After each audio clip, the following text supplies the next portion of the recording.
It's very rare that you see something where you can go, that's racist, or that's sexist.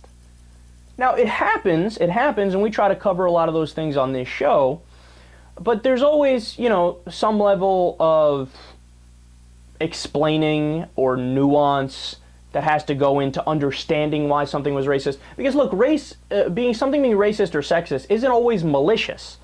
Sometimes it's just, a peek into somebody's subconscious mind by an offhand Freudian slip or a comment that they make where you go, oh, that's how they view women. And they wouldn't even necessarily think like, I am a sexist. They would just, it's more under the surface a little bit, and they think you're inferior, but they don't even know that they think you're inferior. They just think, oh, that's your role in society or whatever the case is. And that goes for claims of racism and sexism and all that.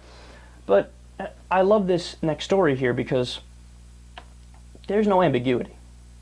There's no like, hey, let's interpret it, let's discuss it, let's figure out what's going on here. This is subconscious racism for reasons X, Y, and Z. This is subconscious sexism. No, Bryan Fischer is going to show you pure, unfiltered, unadulterated, out in the open, 100% sexism. And she is going to be old. She'll be older than anybody but Ronald Reagan if she gets elected. And I just do not think the American public is ready to elect an old woman to the Oval Office. I'm just not seeing it. I think she's just going to be too old, going to be too saggy. Gravity will have done too much of its mojo on her. She's just not going to have. She's just going to look old and tired next to virtually anybody that the Republicans run out there. You want to know how you know that is as sexist gets? He even mentioned Reagan, who was older when he ran for president. But Reagan's sagginess wasn't a concern. Reagan looking decrepit wasn't a concern. Reagan being old wasn't a concern. Only when it's Hillary, who's a woman, and he's telling you it's because she's a woman, that now you care about how they look? Now you care about sagginess? Somebody being decrepit? How does that, by any stretch of the imagination, have anything to do with how they would govern the country? What their policies are, what legislation they're in favor of?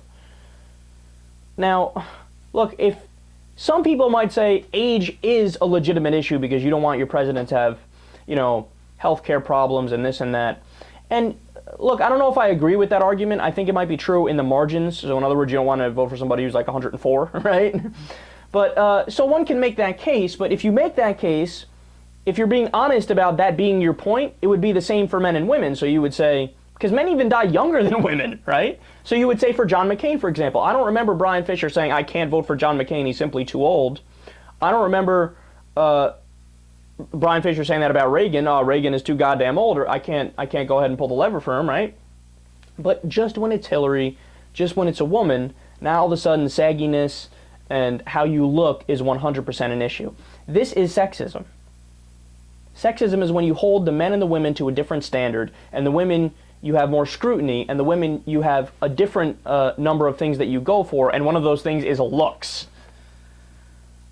Now, Bryan Fischer, he's a really bad guy, and he's also a really, really dumb guy.